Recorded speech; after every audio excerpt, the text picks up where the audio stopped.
Good evening, everybody, and thank you for joining us for this very special evening where you're going to be treated to our wonderful expert educators from the SEED team.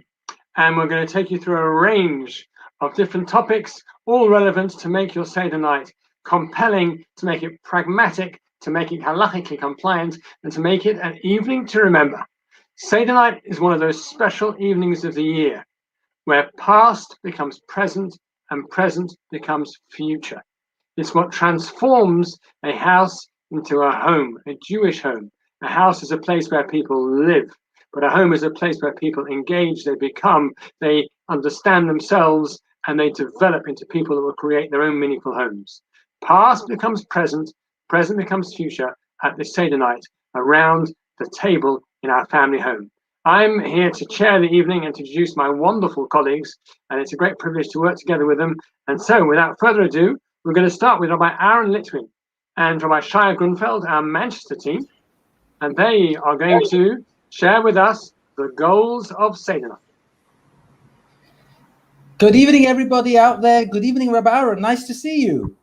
Good evening, Rabbi Shia, and good evening, everyone. It's good to see you too. It's really special to be sharing this evening together with everyone. So tell me, Rabbi Shia, what's on the agenda? What are we going to be discussing? Okay, so tonight, our agenda is to discuss the goal of Seder night. What do we need to achieve on Seder night? And I'll tell you why this is so important. Because we all know that Seder night is so central to the Jewish family. Everyone across the whole spectrum of world Jewry is engaged with Seder night. And we have to ask ourselves, what is the fuss about? What's so unique? What's so special about Seder night? What is it? Powerful question. You know, I'm thinking about this, and the first thing that comes to mind is that Seder night was sort of the beginning. It was the start. It was the birth of the Jewish people. And that's quite important. But with your question in mind, and I'm thinking about the amount of effort that goes into Seder night, the central place that it takes in the year, there's got to be something more to it. So what do you think? Tell us what you think sets Seder night apart. So that's a very, very good point. Because yes, it's true. Like you say, Seder night, we talk about the birth of the Jewish people. That was the very beginning. But there's something that's much more fundamental. And that is, like Rabbi Herman said before, because Seder night is the night that we pass on our story, our history onto the next generation.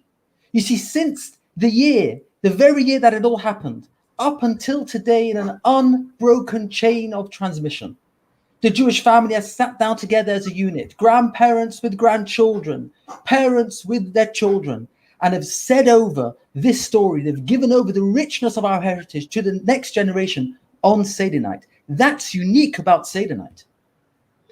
Well, it's very powerful what you're sharing, but I'll tell you what I struggle is that Seder night happened thousands of years ago. I mean, the Jewish people left Egypt. It's thousands of years, and it's, you know, different generations. And I struggled to connect with something that was just so long ago. I don't know.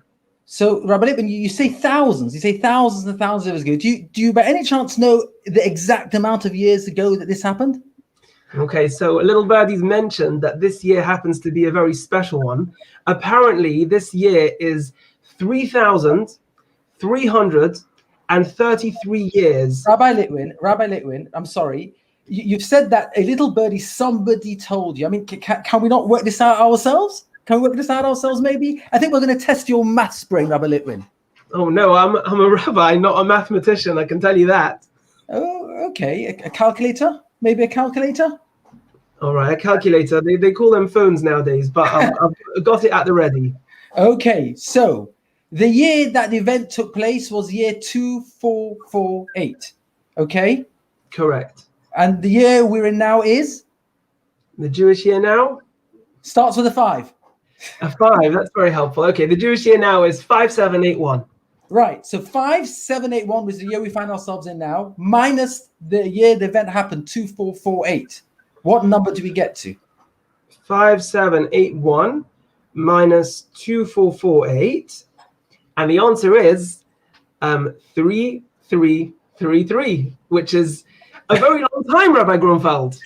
Correct. But at least we can take ownership ourselves that we know what the year is. 3,333 years ago. And yes, I agree. That does feel like such a long time ago. But you know what? You're right. When you're looking at it in terms of years, then it's a very long time ago. But when you're looking at it in terms of transmission, in terms of the process of transmission, it's much closer to home. And let me explain. Would you agree that a generation is about 25 years? Sounds about right. Sounds right? fair. So we're talking about a parent telling over the story to their child. So about every 25 years. So let's take the figure 3,333 divided by 25. What figure do we get to? Okay, calculator still here. 3,333 divided by 25 comes out to 133, which is, right, it's already more palatable, 133. Wow, so it's only 133 generations ago, but it gets much better than that. Much better than that. Because many of us and many of the people listening to this would have sat at a Seder night with their grandparents. They would have heard this story being handed down from their grandparents. So you can skip a generation. So let's take 3,333 divided by 50. What number do we get now? Okay, I'm getting used to this by now. So 3,333 divided by 50. Wow, it's just 66. Wow, 66. That's all it is. 66 links in this chain.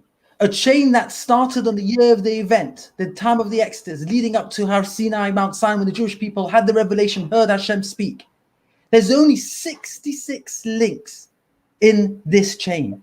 And that means that in terms of the message being given over, there are only 66 links, which means that this year, our children or grandchildren listening to this story, they will be number 67 or number 70 on this marvelous link of transmission, marvelous chain of transmission. And that already feels so much more relatable, so much closer to home. And in this sense, the goal of Seder night is to ensure that we continue this incredible responsibility of passing on our rich heritage, our story onto the next generation, creating the next link of this marvelous chain, linking the past and the future. Wow, it's really powerful thought the way you present it. I know this will, have a positive impact on my Seder night this year. So thank you for that, Reb Shaya. And if I can just add that, as we know, we want to really engage our children and make it very relatable to them and help to visualize. And we have a wonderful prop over here where we can actually show our children in a very visual and very real way how close they are to that original link in the chain. If we open up here, we have a whole chain here. We can show our children the very first link in the chain is the actual event, is our great-great-great-grandfathers. But it's not such a huge chain. We see the generation by generation, the message being passed over. And the latest link in this chain is this Seder night, our children and our grandchildren hearing ourselves give over this marvelous story of our history. And that is a really powerful prop. And just to mention for everyone listening and watching, if you haven't yet already purchased the very unique production that Seder put out for Pesach this year, which is actually the background of our screen, and the link is right below to order one right away, then I advise you do that right. Sorry, not right away. I think you should wait till we finish speaking, I think.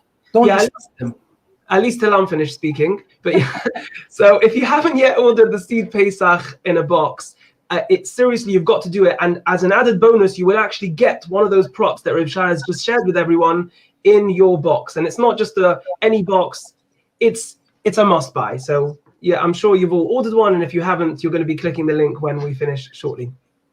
Okay, so we've discussed the importance of passing this legacy on to the next generation. But what is the essence? What is the message that we're actually passing on to our children, Reb Aaron? Good, that's a really deep question because, we've discussed the beauty of how we're links in a chain, but what are we actually transmitting? What are we actually passing on? So I want to share with everyone something really beautiful that I actually heard about 5 years ago when I actually joined the Seed family. And I can't remember if I heard it from you or your father or Rabbi Herman. One second. Was it good? A very powerful piece of information. It was definitely me. It was definitely me. All right, we'll give you the credit. I'm sure. I've heard some very powerful things from you over the years, so I'd like to acknowledge that anyway. So what I want to share with everyone is the story of the king of Khuzar. So the king of Khuzar, he lived about 1,000 years ago, and he was fascinated by religion, and he decided to explore all the different religions out there himself.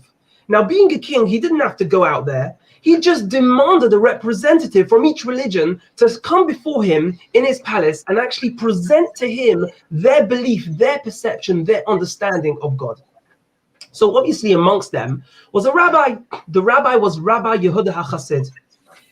And the rabbi comes before the king and he begins to present what Hashem is to us. And he starts with the very first of the 10 commandments. And he reads out, Anochi Hashem Elokecha. I am Hashem your God. The way Hashem introduces himself to us, I am Hashem your God who took you out of the land of Egypt. The king is sitting there on his throne, stroking his beard, contemplative, and he suddenly stops. He stops the rabbi and he says, stop, I don't understand. This is your God introducing himself. Now, if I was God and I was writing my CV, I was introducing myself, surely you believe that your God created the world, created the galaxies, created the sun, created the moon, created the stars, created the human, created the trees, created the animals. He created it all. So if I'm writing my CV and I'm God, and I have a choice to either say, oh, I'm the one who created everything, or to say, I'm the one who took the Jews out of Egypt, which was a massive thing, don't get me wrong. Surely, as God, I would want to talk about creating the world first. The rabbi smiled, Rabbi Yehuda HaChassid, and he shared the most unreal concept, which is what I want to share with you this evening. It stayed with me all these years, and I know it will stay with you as well. And you see, of course, Hashem is the one who created the world, the sun, the moon, the stars, the galaxies, everything. Yes, of course, he made it all. And we know that. We know that intellectually. We know that conceptually. We know that logically. But we weren't there when the world was created. We didn't get a chance to experience that ourselves. We didn't see it firsthand. The Exodus is something that we all experienced. We saw, we felt, it was tangible. We lived through that experience. Creating the world is maybe more impressive, but it was conceptual. The Exodus was something we experienced. And we didn't need anyone to tell us about it. We saw it ourselves. And this, my friends, this is Pesach. Every Seder night, we get together with our families and we try to reenact, to recreate, to relive that experience that we did experience ourselves. We try to create, to generate the atmosphere for our families and our children. When we're able to recreate the atmosphere, relive the story for ourselves, we will be able to properly internalize the messages that come with it. And we'll also be able to know that our children will be great ambassadors to carry the next link, like Reb Shaya discussed earlier. Wow. That is so powerful and so beautifully presented. And I just want to add that this fits in so beautifully to what the rabbis tell us. They say to us that B'chol doi v'doi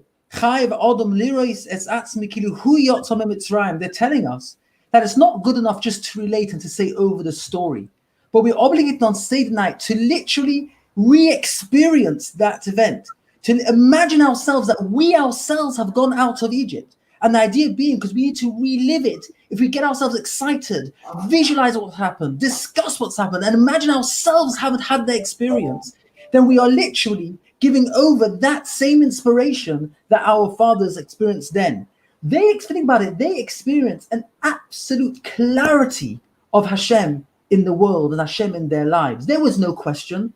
It was an absolute clarity. They knew that Hashem was running and governing the world, both on a global level and on an individual level. That was so clear to them at the time. And every year, every parent and grandparent has gone from year to year, given over that experiencing, relived that experience, reenacting the experience, so that we can actually feel that clarity and give that clarity over to the next generation. Yeah, thank you, Shia, for a really meaningful conversation. And there's so many more exciting things coming up. Just before we close, is it okay for literally... We've run out of time, I'm afraid. We've run out of time. We've got a busy evening ahead of us. But that was a fabulous, fabulous dialogue. And I can see why a Seder night could last till 2 and 3 o'clock in the morning. I wouldn't mind coming to your joint Seder. Beautifully presented dialogue. And sorry to cut you short, but we've got a very busy evening ahead. So we are now going to move on, having set the scene for the basics of the Seder and the goals so articulately put. We're now going to move on, preparing for the big day. And we have a dynamic duo, Rabbi Peretz and Sorella Goldstein, our couple who connect in Boreham Wood. And what a great couple they are, and full of creative ideas. It's over to you. Hello, thank you very much, Rabbi Haven. And good evening, everybody. It's lovely to see, well, I can't actually see everyone. I see a camera here, and I can see you. Oh, great. Okay, yeah. Hi, how are you? Yeah, it's lovely to be here. Get a break from the cleaning. We'll just get to talk about cleaning instead. That's right. Go for it. Okay, I thought you were starting. We always have this. Yeah, and I think you're starting. Yeah. Okay, so Pesach, I must say personally, we've been through quite a few years without even having made our own Pesach. We had like idyllic, Israel Pesach, where we got to go to the family and just turn up at the door for the Seder, more or less. Wow, yeah, we used to like lock our door in our house with all of the chametz and everything all over the place, and just like run away to our auntie's house in Beit Shemesh. Right, and then we had quite a few years in Frankfurt, Germany as well, where, was it 3 years running? We got the hotel service, and all we had to do there was pretty much turn up as well and say a few things and lead a few things. So pretty much for the first 5-6 years of our marriage, we hadn't done Pesach, and I think in my mind at least, it became more formidable as the years went by as being this huge, undoable thing. And to be honest, Pesach gets a lot of bad rap. There's a lot of strict laws, a lot of preparation, a lot of cleaning and moaning. And I think in my mind, it just became scarier as the years went by, which is why we were both really surprised, or at least I was, when the first time we made it in Boston. I remember it just being the most exciting, positive evening of my life. I think that Seder night is definitely one of the most joyful moments of having worked towards Pesach with excitement, having picked up some positive tips along the way from various people that had taught me. And I'd love to be able to share a few of those with you very soon. Before that, just to put it into context, I think the rabbis have very much explained the context of the centrality of the Pesach Seder in such a poignant way. But I wanted to mention how we're also giving the children tools for life that are relevant today. We are building resilience in our children by giving them this powerful family story. There's even a psychologist, Marshall Duke, who's written theses on where he's interviewed children and those that had a family story that gave them a source of strength. Those are the ones that did better when it came to their own personal challenges. And the particular narrative that helped them. That narrative that you've got something, you've got like a backbone, you're coming from somewhere. Yeah. Yeah. And not only that, it's also the type of story. There were different types of family stories, but the one that particularly, which I think is reflected throughout the Pesach story, is the oscillating story, he calls it, where we went through challenges and we came through, and Hashem is there to carry us through today, whether it's through Corona, through any of our personal challenges that we're going through. And that's why it's so important psychologically to get our kids excited and positive about this Pesach experience. We're really arming them for life. It's not just about one night celebrating history. It's about the identity and faith and resilience that we're giving them for the rest of the year and the rest of their lives. So it starts with us. It starts with us. That's right. And it starts with the positivity, because of course, with everything in life, there's a glass half full or half empty. With everything, we can have a positive attitude to it, or we can have a negative attitude. And of course, whatever our attitude is going into it, that is really what is going to come out of it. Whatever we invest, however much we invest in something, that is what the return is going to be. So Pesach is of course the same. You've also got this sort of idea of like the initial inspiration, the initial excitement but then after that, there's got to come the work that goes with that. So like we've just come through Purim. Purim was fab. It was fantastic. We might have got a little bit shikar as well, a little bit tipsy, although it was a very short day. But that was Purim. That was that like moment of excitement, and then we're excited and we're about to get to Pesach, but then we realize there's a lot to do between now and Pesach. It's like a very, very short month, and that sort of attitude thing is where we really come into are we going into it with a positive attitude or with a negative? Is it a hassle, and is it a stress, and is it, you know, last year it was stressful and the year before it was stressful, and there's so much to clean, and there's so much to prepare, and there's so much to do, and there's so much, you know, tensions arise, and then when the kids get off, for like a holiday at the end, like the last week, it's just coming out to Pesach, and now I've got my kids home as well. Madness. So when you got that and all of these sort of tensions are mounting, you really, really need to maintain, or we really need to be able to maintain that positive attitude. So Sorrel is going to speak a little bit about how we can get our kids to have that positive attitude. But in terms of us, you've got over text. We've got a few minutes. So I think it's all about them having that opportunity to take ownership of Pesach, to get them involved in a positive way, of course. And this can happen at any age. Our kids are up to the age of 9, and it's worked until then. So it's about getting them to really take control of their little personal space. They can get their spray bottles out, get them to decorate their spray bottles, spraying, cleaning, putting on the music. This was something I picked up from a teacher in Israel. There's this wonderful magic sponge which they can get to clean the magic walls. Sponge. It really is magic. Yeah, you got to be careful not to overdo it, because I think you can remove all your paintwork, but it's wonderful for scribbles and any marks on walls, and it really gets the kids going. And the idea is that once they're doing something themselves, they feel that sense of pride. This is something that they are gearing up towards. What other things have we been doing? We put a smiley sticker, so anything that they've actually done and cleaned gets a sticker on it. I've done that drawer, I've done that space. And even the little 3-year-old, in fact, I think she's probably the biggest cleaner around. Oh yeah, she's you can dilute the bottle so that it's mainly water. And as long as you make sure that you're not coming over in a desperate way and whatever you're doing, because I feel like the kids have a desperation detector, like when they note that the pressure's up and mummy really needs me to do this, or Tati's really asking me to do something, suddenly they back off and recoil. So it's about making it positive, putting that music, putting that atmosphere. We're the same as well, though, aren't we? When we're told what to do, then all of a sudden we're not really interested in doing it. But that sort of voluntary thing, when you don't need them to do it, then they'll actually want to do it themselves as well. A little bit more show and tell here with different charts. I haven't actually made our Pesach one yet, but we use these for our dinner duties and also for Erev Shabbat.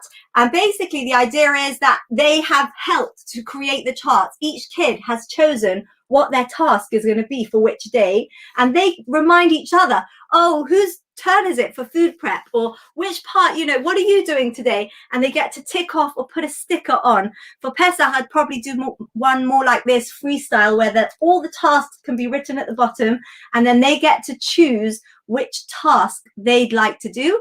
And once they've done it, they can pin it onto their picture, whatever picture you like. It could be their favorite cartoon character or something that they connect with, and say, yay, I've done that. And obviously prizes and incentives as they go along to make them feel that sense of accomplishment. Nothing wrong with a bit of bribery and corruption, eh? Yeah, definitely helps. And probably one more element before we tie up is just to get them things, little things, inexpensive, but that build up the momentum towards Pesach. So we've got quite a few fashion conscious little girls. So for the last few weeks, we've been buying little bits, and those are going to be my Pesach shoes. And you can get very cheaply online. There's a lot of click and collect options at the moment.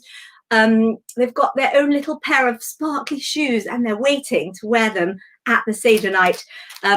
If you have a boy who's interested in fashion, you can get kippot designed with any color and material of their choice. Wow, Sharon Hood has got her cinnamon balls in the oven as she's watching. Wow, I'm charishing for some cinnamon balls. Wow. Can you send some over, please? we're not yet up to that point, but I can certainly you're looking forward to that point where we can actually get the baking going. And for those who are a bit older and are able to actually get involved with the cooking and baking, I remember turning up at a cousin's door a few years ago, and the kids were so excited about how many potatoes and apples they'd peeled, because it was a fun family task that they'd all done together. Do you remember the Goldbergs? Yeah. It's like this number of potatoes, and that, you know, took us that long. And so getting them involved, whether they're old enough to peel and grate or just there to mix the mixing bowl and take a lick, but as much as possible getting them involved so that they have that sense of ownership over this Seder night, that it's really something different to anything else we've experienced throughout the year.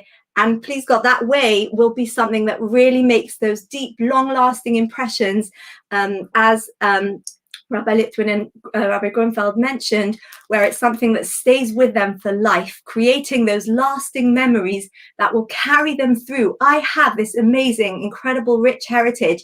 I've got this identity, and that means that I have that inbuilt resilience to deal with whatever life throws my way.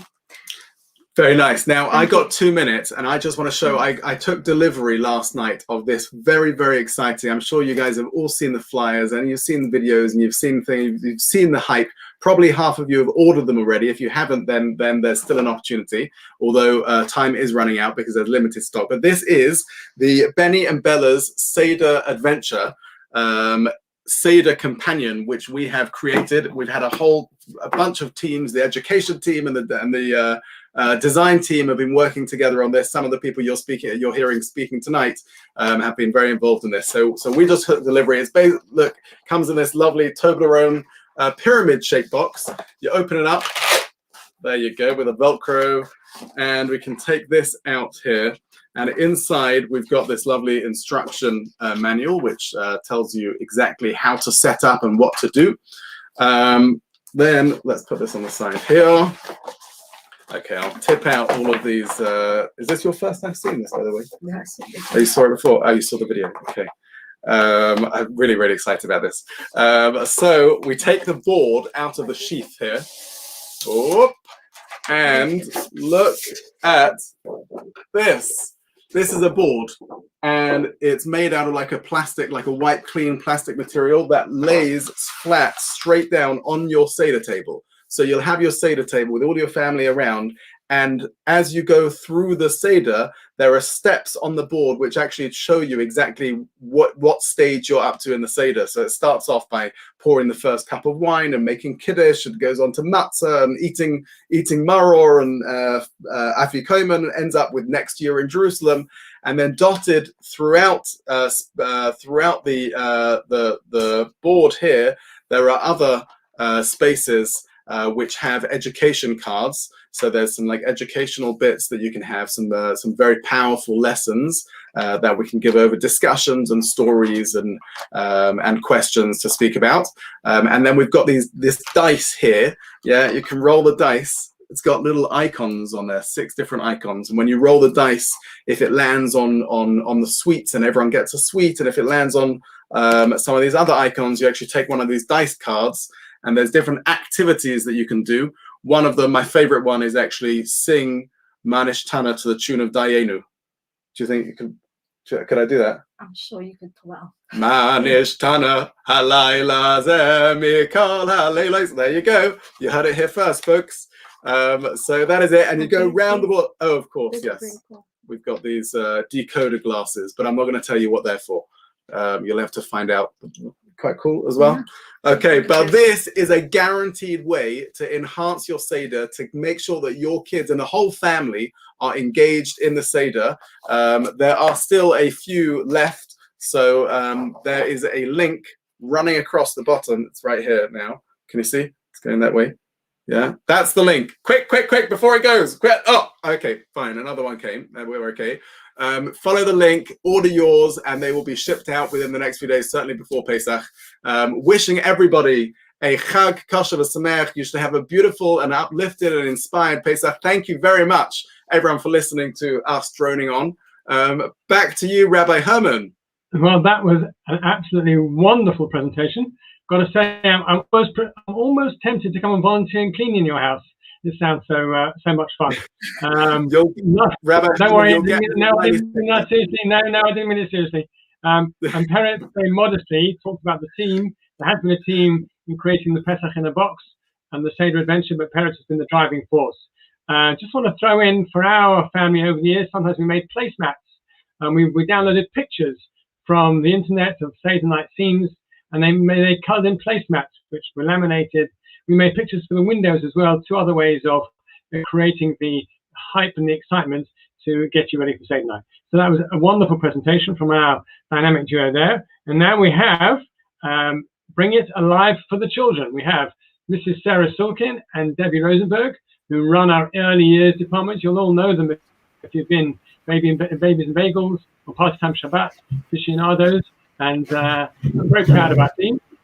And it's great to welcome Debbie and Sarah, so take it away.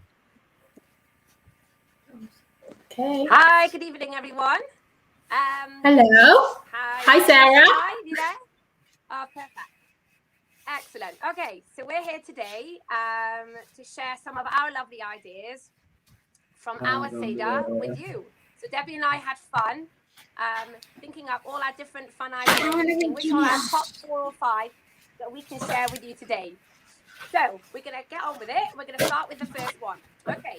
So when you do your big Pesach shot, which is just before Pesach, and if you're brave enough to take one of your children with you, you're off to the shop. What I do is I like to take a little bag and I put a little label on it with my child's name on.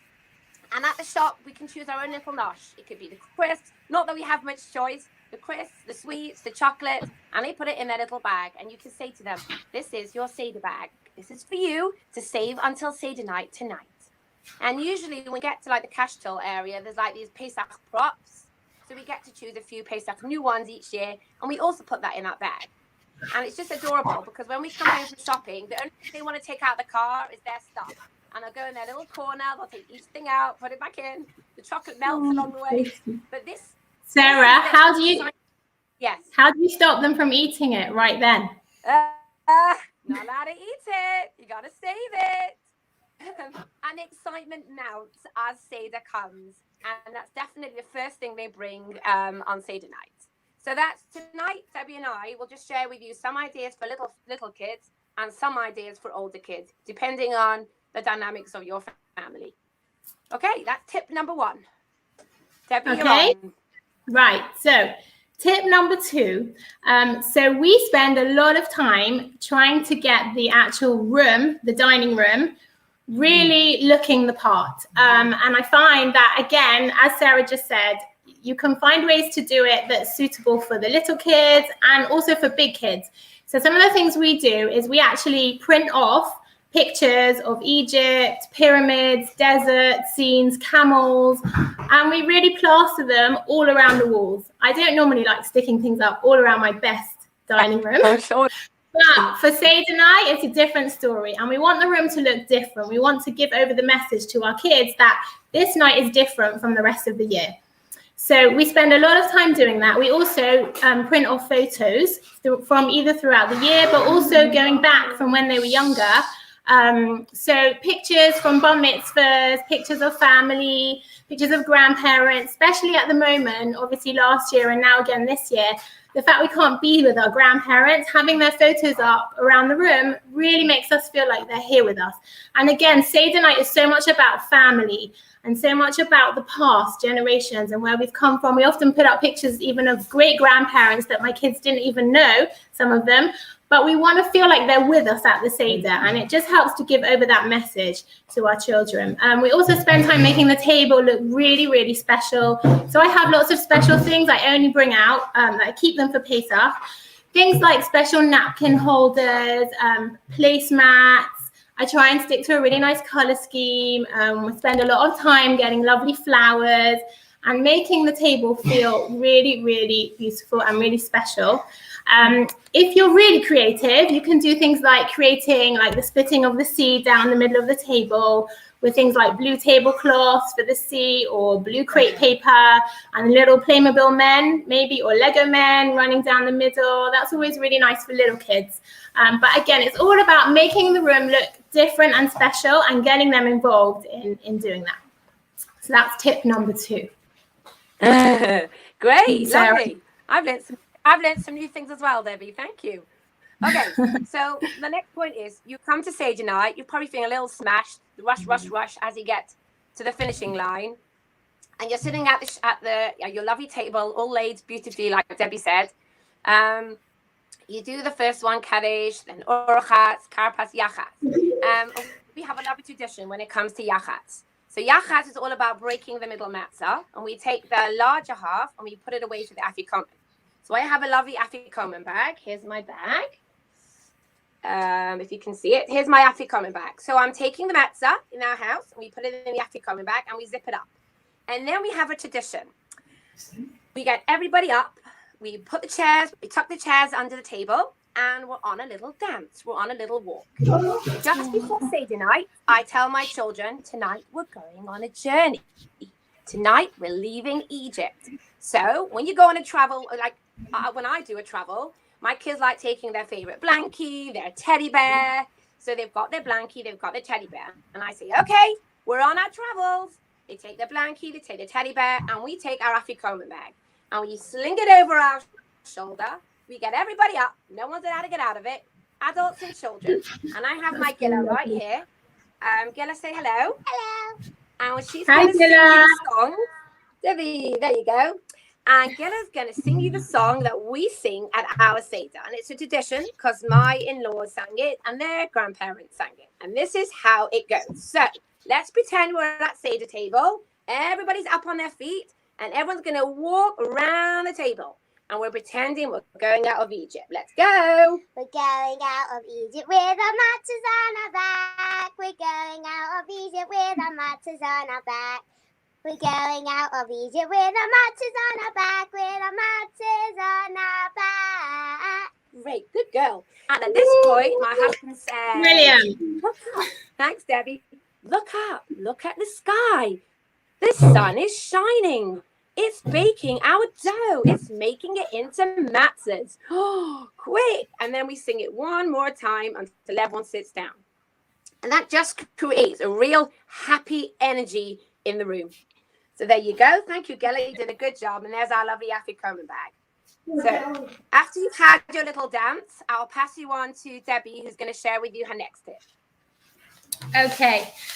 Okay, so once we're now at the Seder, so we just have a few fun activities that we can do. Again, it's all about keeping the kids interested, keeping them involved. So one idea is like a King Pharaoh kind of a game, where we have a crown, either like a dress-up crown, or you could just make a paper crown. And at different times throughout the Seder, somebody has to put the crown on, and they pretend to be King Pharaoh. King Pharaoh was the king who enslaved the Jewish people during when we were in Egypt. And so what we do is he has to give out an order, like do 10 star jumps, or run around the table 10 times, or I don't know, anything you like. And again, age appropriate. So if it's little kids, obviously you can make it age appropriate for them. Or like clear the table is a good one for very helpful teenage boys. I like that one. I like that when I'm presenting. No, they're laughing at that in the background. So that's one idea. Also, another really fun thing is charades. A type of an idea where you just make a bag before Seder, and you tear up bits of scraps of paper and write down different words to do with Pesach, and then again just at different times throughout the Seder, or again leave it till the meal. Just get one of your kids, just pull out a piece of paper, and they have to obviously act out what it is without speaking, and we all have to guess. So again, just cute ideas to keep them entertained. The other thing that we do throughout for little younger kids is I will keep a nice little stash of toffees right next to me, and they know I've got them hidden under there. And just at different times throughout the evening, I'll just throw one at somebody. And it's funny because I've noticed even when my kids have got bigger, the older ones are still saving those toffees for later, while the younger ones are gobbling them up. So again, they know something fun's coming, and they keep looking out for it. So just some fun ideas to keep them entertained. Back to you, Sarah. Thanks, Deb. Yeah, great. Okay, So this next tip is actually Rabbi Herman's creative idea, where it's basically a box. So just before Seder night, find yourself a box somewhere around the house. It could be any type. A jewelry box or a container which you can't see through. Yeah, perfect, Debbie, exactly. You can't see through that, right, Debbie? It's not see-through. Exactly. Right. Yeah. And then, perfect. And then you find yourself a little mirror.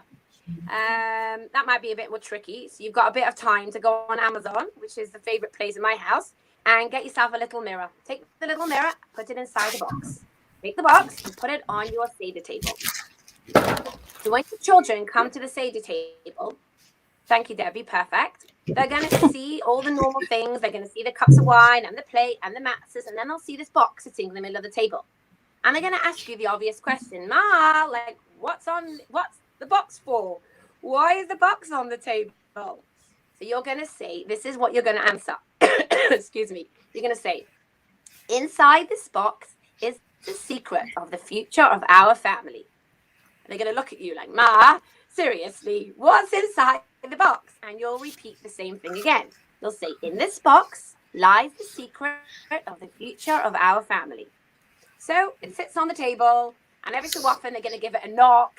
They're going to like try and peer inside. You're like, no, you're not allowed to. I'm not ready to open the box yet. And it's like really fun. Again, as Debbie said, these are all ideas that just give that creative energy in the room to make the children excited. Tonight is something different. It's not a normal Friday night dinner. Lots of exciting things going on. Anyway, if I would do it, normally by the meal time, I'd finally say, okay, kids, let's see. Who can guess what's inside the box? So they're going to say, oh, Mummy's favorite photo album. My album. One of the kids will say, no, it's not the album. It's not the jewelry. All good choices. And then you'll say, okay, it's time to open the box. So it's a whole grand moment when all the kids come and they want to peer inside the box. So they're going to open the box and they're going to peer inside. And what they're going to see is the mirror. They're going to see the reflection of themselves in the mirror. And you're going to turn around to your children and you're going to say to them, you are the secret of the future of our family. And it's such a powerful moment. It makes them think to themselves, we're not just somebody random somewhere stuck out there. We are a link in the golden chain all the way from Mount Sinai forever and ever. And it's such a powerful moment for them to realize they are the next generation. So that type of idea is only done once because your kids will know it. But that once is so powerful, it's worth doing. It's gorgeous. Gorgeous. Thanks, Debbie, for your help with the mirror. Thanks. Okay, so final tip is for the plagues, which I'll show you in a minute why there's been quite a few background noises here of sort of like animal sounds and things. In a minute, you'll see why. But firstly, just to say that there's so many different things you can do with the plagues, obviously, just to bring it to life. And like we said, it's all about loads of visuals and getting the kids involved. I know Sarah was saying that before. You want them to feel like they're involved and they're a part of it. So Sarah's gorgeous idea of them having a little bag and then putting things in it, like this is all stuff I've just bought over the years, like plastic little frogs. They actually like jump around the table. I got one year on Amazon, this horrible, I think my husband ordered it actually. It was like a whole bag of creepy crawlies. I have to say, for weeks afterwards, I was finding these horrible things. I did like jump out of my skin the first time I found it. And obviously on Seder night, it's lots of fun. You put them in people's cups and things, and that's a lot of fun. Sunglasses for darkness. We made a pair one year, as you can see. Very basic. Hang on a minute, something's come up on my screen. Marshmallows for hail. Just chuck them around. Also really fun because they get to eat them. And all different stuff like that. Now, one big thing that we always do, which is a big tradition in our family, and the kids look forward to it every year. We started it years ago. My husband had this amazing idea. And every year for Seder night, he dresses up as something different. There's always a question throughout the year, what is Daddy going to be this year? So we've had things over the years like frogs. We've had balls. We've had hamburgers for a nice big chunk of chametz around the table. And it's always the line will come just around this time of the meal, of the Seder, when we're about to start the 10 plagues, and he'll say, right, I just need to be excused, and everyone knows what's coming. So come on, everybody, just so you can get the picture. These are like all the past, these are all the past costumes, and we have loads of fun with them the whole of Pesach afterwards. They all come out. And you can see these are like big kids as well, and they're still providing them with loads of entertainment. So I won't let you know now because they're listening what he's going to be this year, but maybe I'll tell you afterwards. So again, it's just a fantastic way of keeping them entertained, bringing in loads of visuals and making it fun and exciting. And I think the main message that Sarah and I, when we were planning this, is that children, with our children, with all children, it's not about what you say, it's about what you do. We could give over so many different things to them educationally in what we say and what we talk about on Seder night, but it's really the things that we do that they're going to remember. All the visuals, the way that we get so excited about Seder, all the effort we put into it to make it special, that's what they're going to remember. And that's what they're going to take away with them when they look back as they grow into adults, that those will be part of their memories and will make Seder night special and meaningful for them. So I think we actually finished in under 50 minutes, Rabbi Herman. Thank you very much. That was a fabulous presentation. That's impressive. I don't mind telling you that I've made some notes myself for some new ideas. My kids are a bit old for some of them, but I'm giving a presentation tomorrow. That was a beautiful presentation. Thank you so much to our early years wonderful team, and thank you Rosenberg family for joining in, and Silkin family too. Okay, now this is what I've been looking forward to introduce. This is mother-in-law and son-in-law, Practicalities of Seder night, with our legendary Joanne Dove and her wonderful son-in-law, Rabbi Dov Birnbaum, the Rav of our shul. Thank you very much, Rabbi Herman. It's always a bit scary sharing a stage with my mother-in-law, Rebbetzin Dov. I was going to say that you muted. Okay. I don't get the luxury to mute you. Okay, what we're going to do tonight, we've heard some fantastic ideas about how to make the Seder alive, how to get ready for it, incredible, beautiful ideas. Now, what we want to make sure is that when you actually come to doing your Seder night, that nobody gets confused by all the little details, okay? Now, these details are very important. I always say to people, look at it as a choreographed dance, where it's important to get every single little move right. And we're going to show you exactly how to do it, so it's going to be easy and it's going to go well. Now, Rebbetzin Dov has experience. Anyone who's been at her Seder table before, I've had the pleasure and privilege of being there. And there we go. There you can see a sneak preview of the Dov Seder table. Wow, we're so impressed.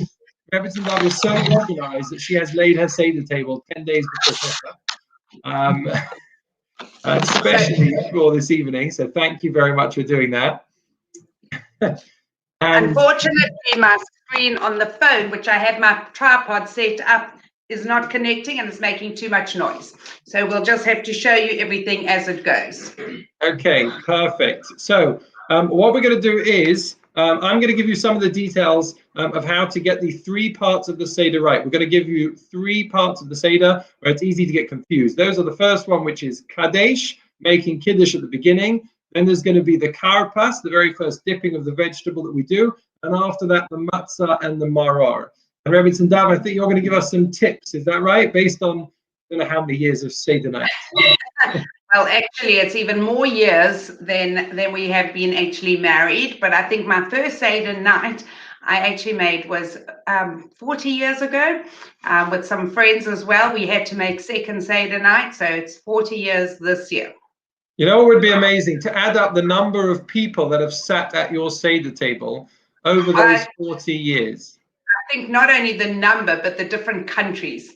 Because we have Seder night, Manishtana asked in every language around the world. And one year we had, I think, 12 countries, 12 languages, including Donald Duck talk. So there you go. That's right. And obviously one of those is Afrikaans. For all the South Africans who are watching, don't worry, that is part of the family tradition. I can't say that I've learned it yet myself, but it is definitely a family tradition. Well, as my husband's even learned to speak Arabic as well, as we close our eyes and leave, right? That's right. Okay, so Kiddush. So the very first of the 4 cups is also going to be the very first, it's going to be the first that we've drunk for a while, actually, and it's going to be Kiddush as well. So the first thing is how much of the cup, how big should the cup be? So Rebbetzin Dove there has got a couple of different cups. Some people use a becher, which is a silver one, just that you use on Friday night. Remember, there's going to be 4 cups, whether it's wine or grape juice. So some people prefer to drink it from a glass cup, like a wine glass. That's absolutely fine, whichever one you prefer. Now, I would say the following, though. The best thing to do, the very, very best thing to do is to drink all of the cup or to drink the majority of the cup, okay? That is what you should be aiming to do. And therefore, make sure your cup is not too big. You've got a very huge wine glass, and the best thing is to drink the majority of the cup. You don't have to drink, oh my gosh, yeah, that one, don't use that one. If you have 4 cups of wine from that one, then you won't make it till the end of the night.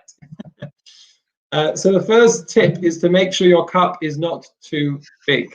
How big is not too big?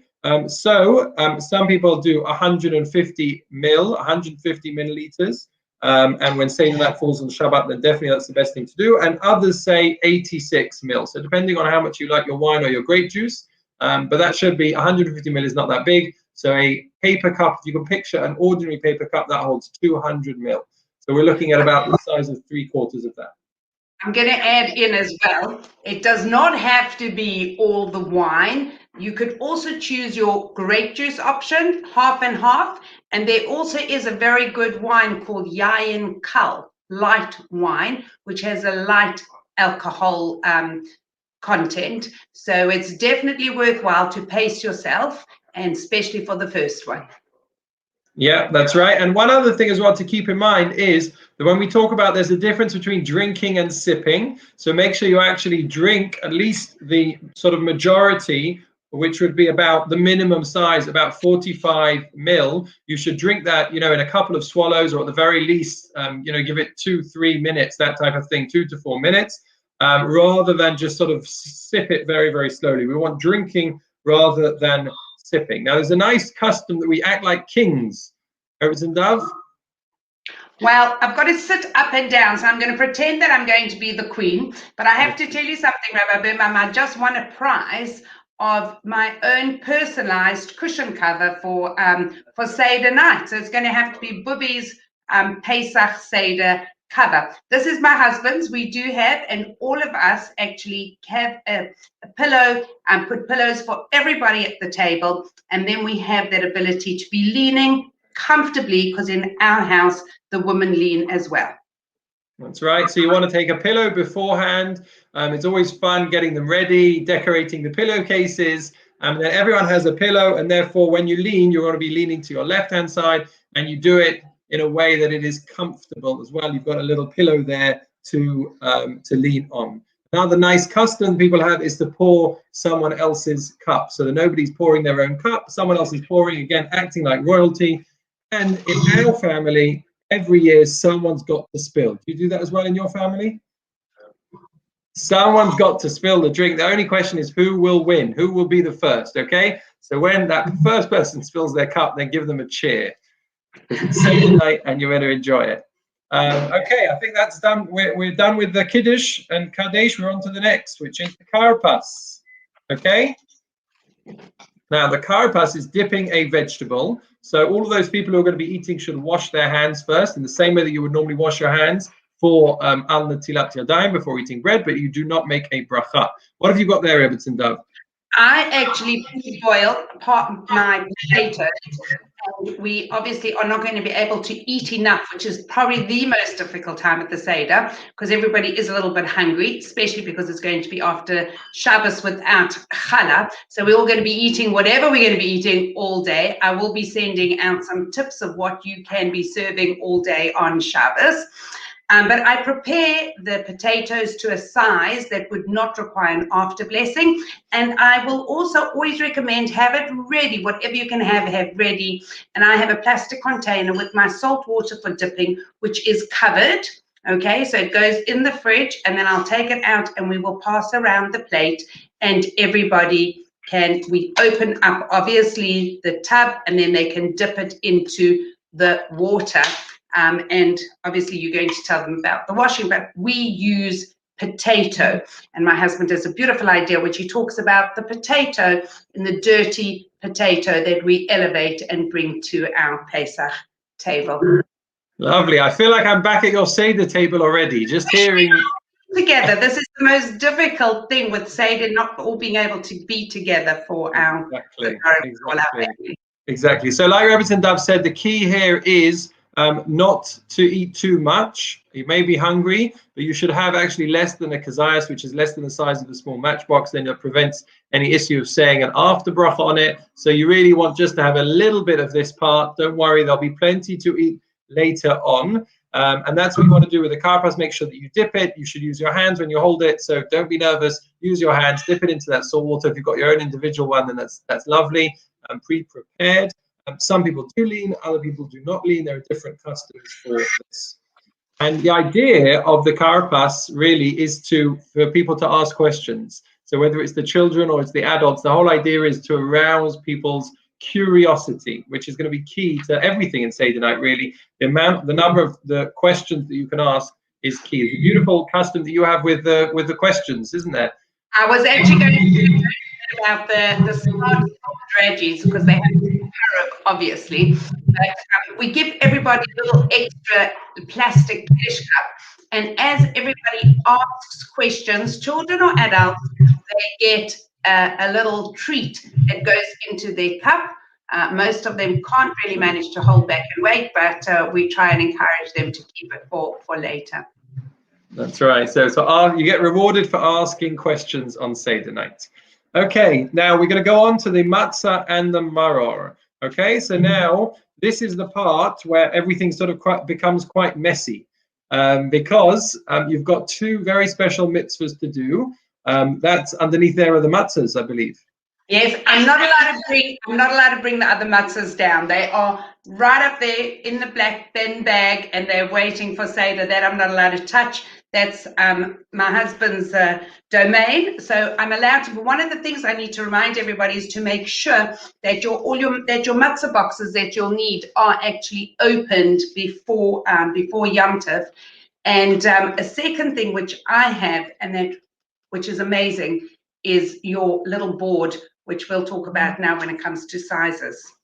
Yeah, so what's key here as well is we want to make sure that we eat again and we don't just nibble. So that means we want to eat as much as we have to, and we want to do it in a short amount of time.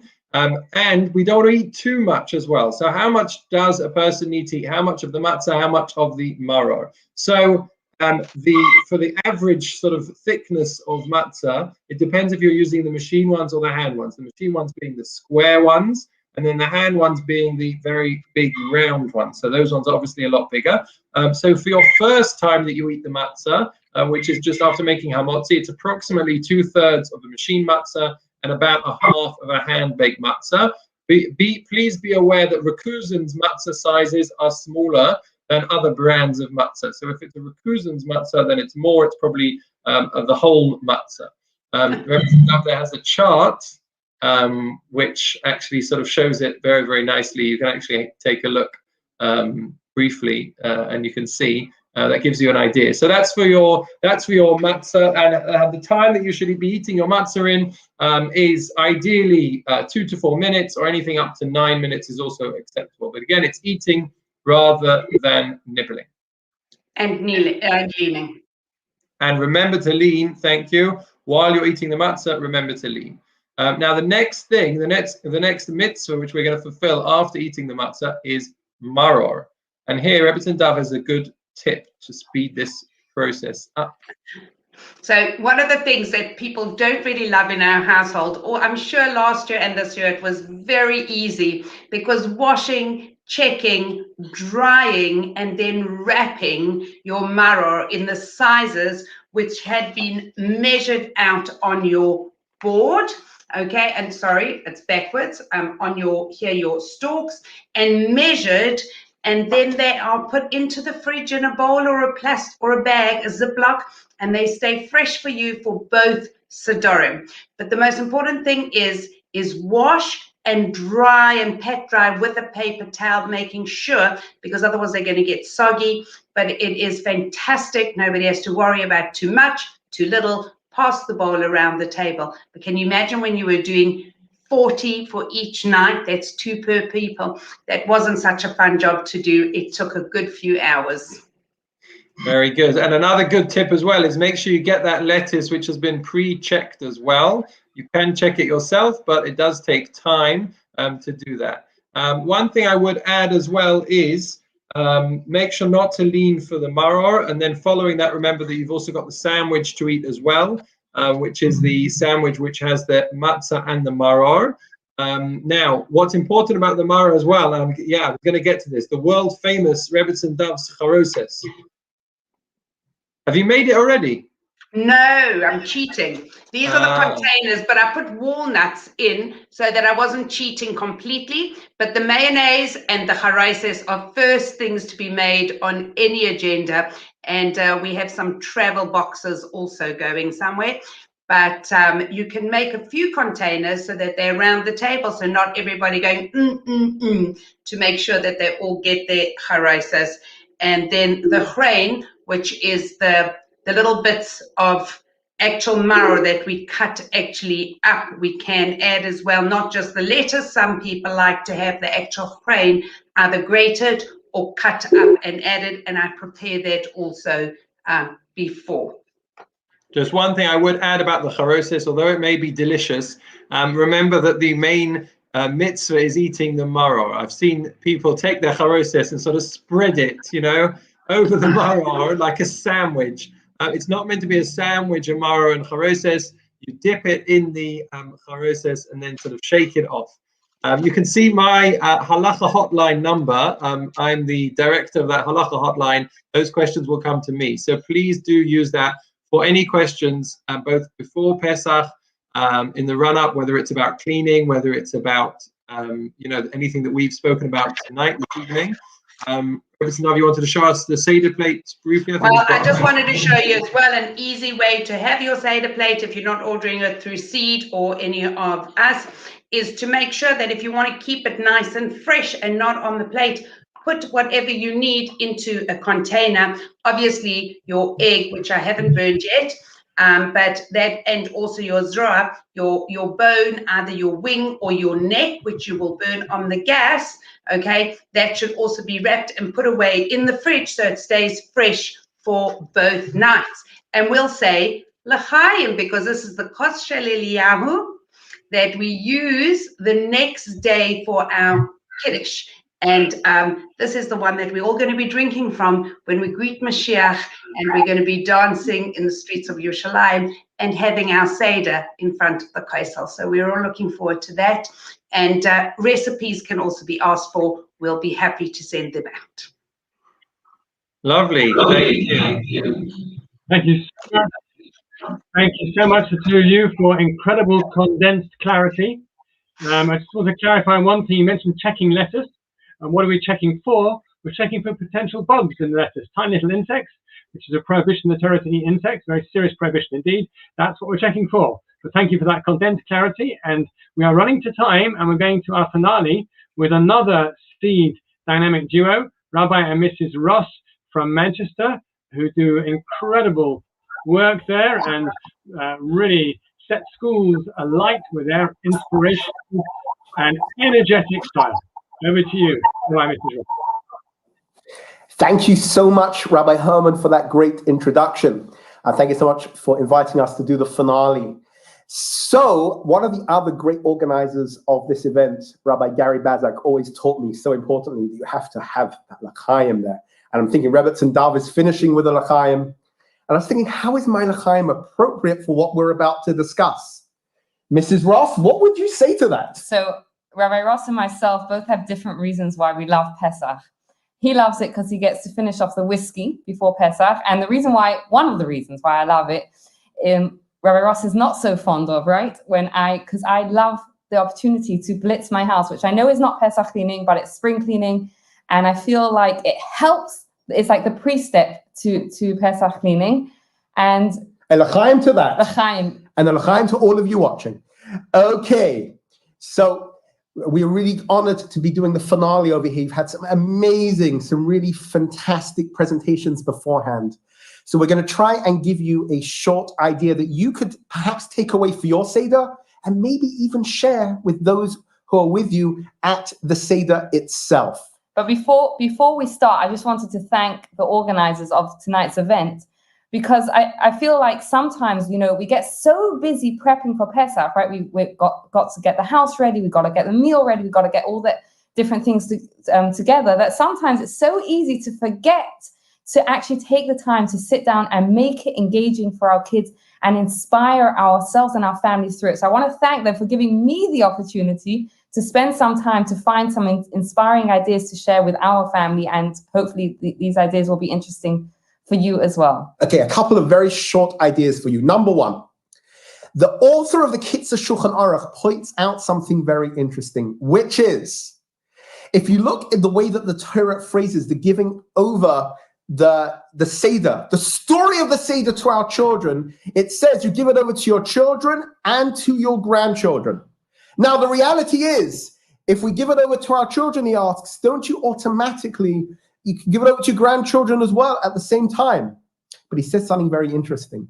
And actually, the first session tonight started with this idea, which is that when you have such a beautiful way to give over the important messages with such a fire or such sweetness, or because it's such an important message, so then even if you don't give it over to your children, your grandchildren, but you just give it over to your children, they in turn one day will want to give it over to their children because the message will be so powerful.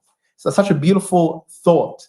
So now, as we look at Pesach, Pesach is considered to be, Seder night in particular, but Pesach, the foundation of our belief. The foundation of our belief as a Jew. Okay? The foundation of the foundations is what our holy books call it. And of course, the incredible miracles that Hashem created to take us out of Egypt. The splitting of the sea culminating in us getting the Torah at Har Sinai. The amazingness, the divine providence, just seeing Hashem there. And that is what we are passing on. It was unparalleled. And that is what our children, that's what we're trying to pass on to our children.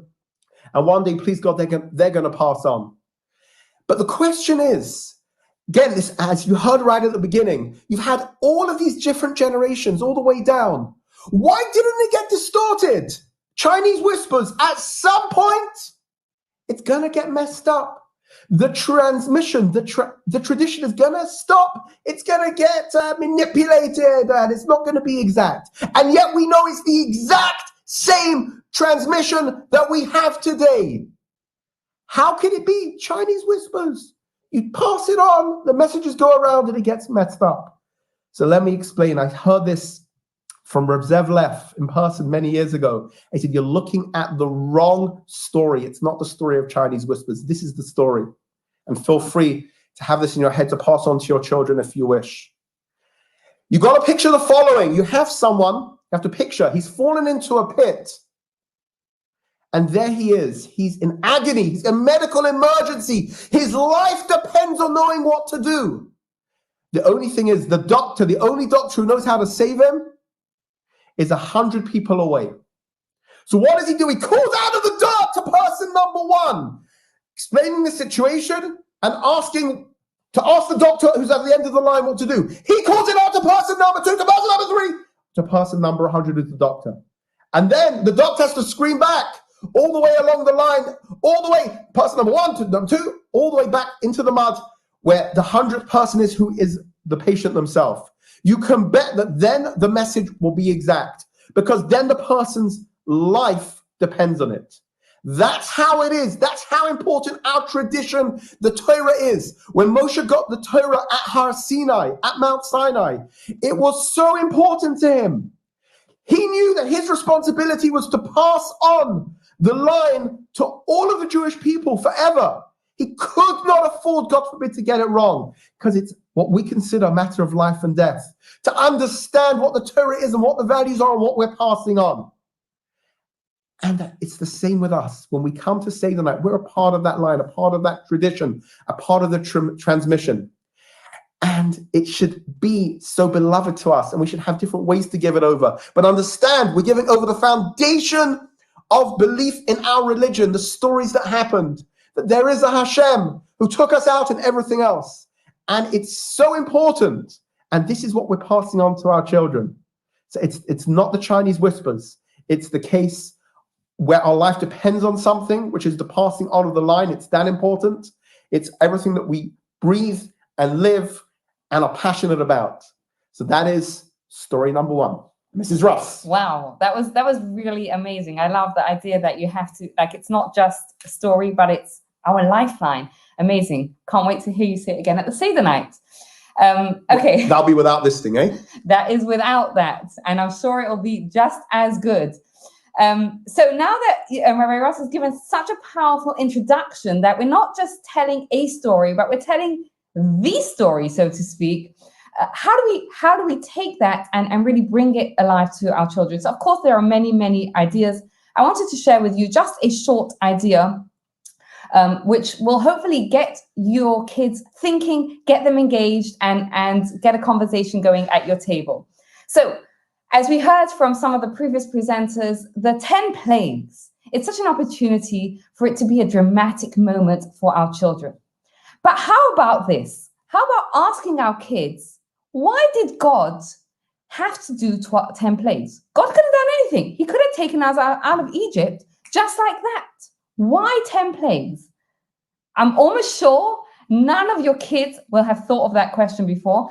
I'm almost sure not that many of you have necessarily thought of that question. It's sort of a trigger question, a hook question that gets the conversation going, gets them in their attention.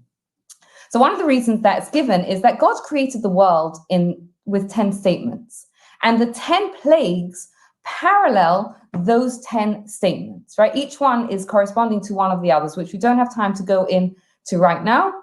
If anyone wants sources, we're happy to provide them afterwards. Now, so what? What's the story? What's the message behind this? So before God took us out of Egypt, there was an understanding that God was creator of the world. But through the 10 plagues and through God bringing us out of Egypt in such a dramatic, miraculous way, a new understanding was introduced. It's not just that God was creator of the world and then let it be, but God is intimately involved in our lives, right? He's involved. If God set the rules of nature into motion at creation, he showed at the 10 plagues that he is still in control of them, and he changed them at his will. He's involved continuously in our lives. And this is a great opportunity for us to introduce or to remind our children of the concept of Hashgacha Pratit, HP, that there's a higher power that is involved in our lives. That now we've introduced the concept, we're going to bring it home to our children. And you can find many amazing stories of Hashgacha Pratit on the internet or in books, or speak to any of your educators, that they'll share one with you. Personally, I think it's more powerful if you think of a story that happened to you and share it to your children. It's funny because when I was preparing this, I turned to my 10-year-old daughter and I said, what story should I share? And the story that she shared with me was not such a dramatic story. We have, thank God, have had crazy stories over our year. And I hope at some point to have an opportunity to share those with all of you. I know we are running tight for time, so I'm going to share the one that my daughter shared, because I think what it shows is that when we introduce this, it helps our kids think along those lines too. And this is a story that she came up with. And she said to me, do you remember a year and a half ago or so, this must have been before lockdown because shops were still open, and we were driving into the fort and we heard that dreadful noise, you know, the clank, clank, where you think, uh-oh, something's wrong with the tire. And lo and behold, as we're driving along, we have a flat tire. And she said, and do you remember where we were when we realized we had a flat tire? We were just outside a tire changing place. Now, honestly, I forgot this story, but it just shows that this is an incredible opportunity to bring it again alive to our children, how vital our story is. It's our lifeline, and to remind them that God is involved continuously in our lives, and to bring it home by bringing it, not just by showing them that the 10 plagues, for sure, that's the introduction, but then let's bring it home. Let us share. The parents share stories that happen to us, and maybe when it comes time to the table, the meal, invite our kids to share stories of something that happened where they noticed that God is involved and God orchestrates things and God loves us. Well, wonderful message, Mrs. Ross. Thank you. L'chaim to you L'chaim. and to everyone else. Where's mine?